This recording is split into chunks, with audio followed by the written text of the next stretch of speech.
Hi, Dave Brown here. Here's a highlight from our show, Now with Dave Brown on AMI-TV. You know, disability representation in media is at the core of what AMI does. It's something that I hold really deeply in my heart as well. It's why I sit in this chair every day to make sure that people with disabilities are platformed on a national stage.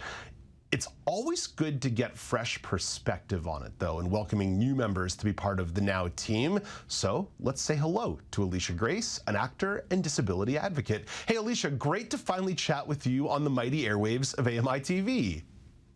Great to finally be here and chat with you too. I'm so excited to talk about anything and everything disability representation in film and media. Well, Alicia, before you and I can jump a little bit into some stuff going on with the new iteration of Snow White and the Seven Dwarfs, I'm not sure if you heard that those stats that I was sharing with Peter Parsons in the last segment about Paralympic viewership, but that's disability representation in media in a big way. 11 million Canadians tuning into the Paralympic Games in Canada, viewership up 153% over Tokyo. You and I can get into entertainment in just a sec, but what's your reaction to some of those numbers?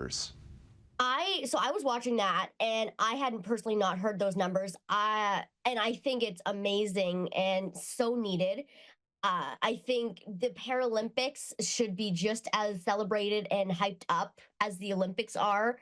And honestly, if in my opinion, it's a lot cool. Like they're both so awesome, but I love seeing the Paralympics do their thing. Yeah, listen, it's cool that there's broader interest and the movement is growing. It's really, really fantastic stuff. Okay, thank you for indulging me. And now you get to talk about yourself for a moment. What's your background with acting and entertainment? How'd you get into it? Yeah, so I've always had a theater and or musical kind of theater background. I started in acting in theater when I was actually probably around 9 or 10 years old. And my first play was High School Musical, and after that, like I fell in love. And so I went on to major in theater in high school, where I got to do a bunch of acting, clowning. I did miming, so that's fun. And then I was actually in a movie on set when I was 16 years old, and I was a background character at that point in my life, but it was probably the most incredible day that I have had. And so I went to college because at that time, you know, living in a smaller city, there wasn't much going on for me with film and stuff that I had known about. But later, I am now in university studying disability studies, and I'm taking a more media representation aspect to that.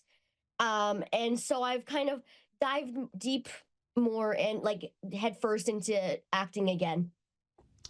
Well, let's talk a little bit about your academics and some of the things that are jumping out to you, because ever since the announcement that Disney was doing a new iteration of Snow White and the Seven Dwarfs, there's been a ton of backlash right from the start, but there are some new elements to the backlash in regards to CGI. What jumped off the page to you here about the perpetual series of missteps in this reboot? For sure. So I think, talking about disability representation first, what people with disabilities want to see is accurate disability representation.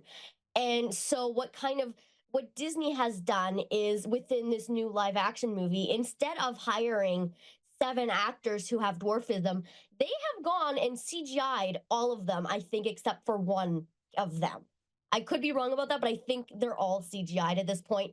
And they've absolutely taken away the aspect of dwarfism completely. And it's not Snow White and the Seven Dwarfs now. It's going to be Snow White and the 7 magical creatures.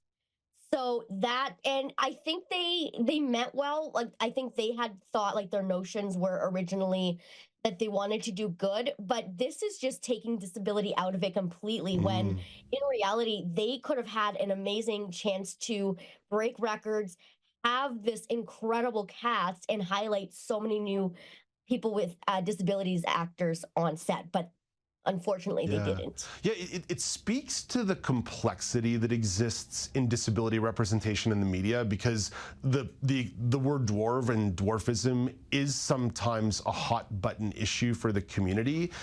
But to erase the individuals from the story and erase the opportunities for actors, there was potentially an opportunity to be more mindful of language, but also take a really direct action to give more opportunities for actors from the disability community. And it doesn't need to be drilled into just the Snow White story. This could be any kind of disability related casting. Absolutely. I think like even if they were to just have the characters and just have them have disabilities instead of CGIing them, that would have spoke like, you know, spoke so much more volume than Mm, what they have done. Because I think for me, at the end of the day, disability representation is something that is still not seen enough of. I still will watch TV, and the amount of people that are like who are be pretending to acting blind, and then they're not blind, yeah, and it's yeah. like there was probably like 5 or 10 other people like auditioning who were blind. Alicia, this is we've fallen into a little bit of the trap of the negativity here, and that's okay because there needs to be some criticism. But what about the positives? Because there are changes happening, whether it's that conversation you and I just had about the Paralympics, or whether it's Yes. the industry more broadly. What are the positive changes that you are observing in the media landscape for disability representation? Sure. So I think, coming from an actor's point of view, I have an interesting look into this. I think directors and people on set in movies, they are actively looking for people with disabilities to represent and just be a part of the sets. They want to have that inclusion and diversity within the sets. So that is something very positive coming out. It's increased a lot more from when I was younger and never really seen people with disabilities. But now, like, you know, there was different characters with disabilities in Barbie just have, you know, being themselves Yeah. and different. Yeah. No, I mean, like that's it at its core, right? That someone can just someone can have a disability and it not be the storyline. Alicia, Yes. I want to introduce you to someone. I don't know if you guys have ever met in your dealings in the community more broadly, but Amy Amanti is one of the co-hosts on the show here, and Amy's been working in the film and acting and entertainment industry for years and years. And something that I said or you said perked up Amy's ears. So first of all, I just want to introduce you guys. Alicia, meet Amy. Amy, meet Alicia. Hi. Hello. Amy, what jumped out to you there? I heard that you were waving wildly at the control room to get you in. Oh, well, you know me. I first of all, I just want to, Alicia, it's lovely to meet somebody else who is as passionate about authentic representation and on screen, on stage as I am. It's kind of been a bit of my life's work as an actor. So that's really exciting to see that there are other folks in our community who are doing this very same work.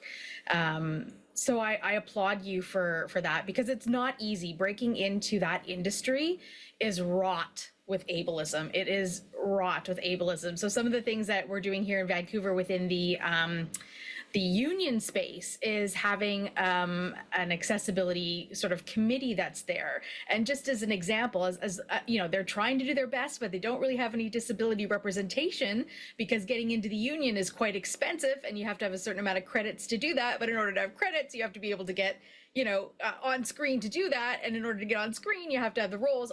So it's a big rigmarole, right? But you know, to get the roles, they for example, they wanted to, well, one particular film wanted to hire someone with a disability, a particular wheelchair user who was buried in rubble as a result of an earthquake or something, but they didn't consider that the set had to be accessible.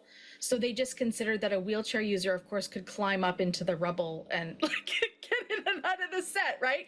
So it's great to have the want and desire to have authentic casting, but you have to make the set accessible as well, because you can't have a wheelchair user, you know, scaffold a set on a pair of wheels.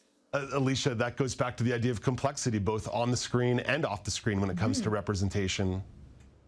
Exactly. And as something that you mentioned there, I started working with a local theater group, and they have made this accessible community theater group that they wanted to put on. And so, and it was, they're like advertising as people with disabilities. And when I looked into it, there was no one with disabilities on this group and committee.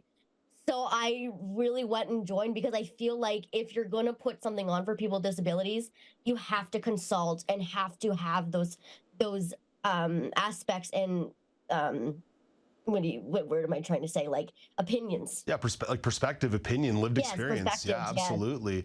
Amy, I'm going to say goodbye to you until the next segment. But Alicia, one last note before I say goodbye to you. One of the reasons why you and I linked up in the first place is some work that you've been doing with Fighting Blindness Canada's Young Leaders Program and the mentorship program, which I've been delighted to be a part of as well as a mentor. So maybe on the way out the door, plug some of the work you're doing with Fighting Blindness Canada, because you're doing a fantastic job.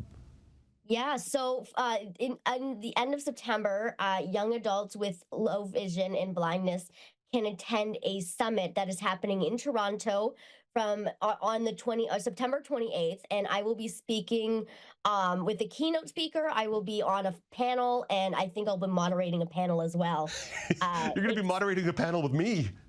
I'm going to be running around that day, Dave. But yeah, I'm a co-chair for Fighting Blindness Canada, and it has been such an amazing experience. Well, Alicia, I can't wait to pick your brain a little bit more about that down the road as well. But for now, I say goodbye. Have a lovely day, and talk to you soon. Thank you so much, Dave. That is actor and advocate Alicia Grace. You can catch full episodes of Now with Dave Brown weekdays at 10 a.m. Eastern on AMI TV.